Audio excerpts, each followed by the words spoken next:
Press club থেকে বেরোতে দেখি বাম দিকে সাব রেজিস্ট্রি সামনে কতগুলি কুকুর। পুরো সড়কে লোক নেই। রাত তখন প্রায় 11টা বাজে। আমার সাথে কেউ নেই।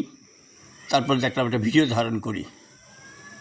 একটু এগুলাম, 5-7টি কুকুর। তখন দেখলাম আমাদের মূল সড়কে অবশ্যই একটু একটু চলছে। এই সড়কটি সাব রেজিস্ট্রার থেকে মূল পৌরসভার মাথা পর্যন্ত গিয়েছে। সেই দৃশ্যটি আপনারা দেখছেন। 2-1 লোক সড়কের সামনে দেখা যাচ্ছে, কিন্তু আমাদের মূল প্রেস ক্লাব সড়কে লোকজন নেই। একদম ফাঁকা, খালি, একটু অন্ধকার কোনো একটা জায়গায়, আর একটু আলো। আমি হেঁটে তুলছি, বাসার দিকে আসবো, আপনাদের সেই দৃশ্যটাই দেখাচ্ছি।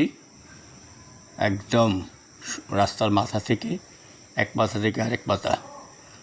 সবাই ভালো থাকুন, সুস্থ থাকুন। সবার জন্য শুভরাত্রি।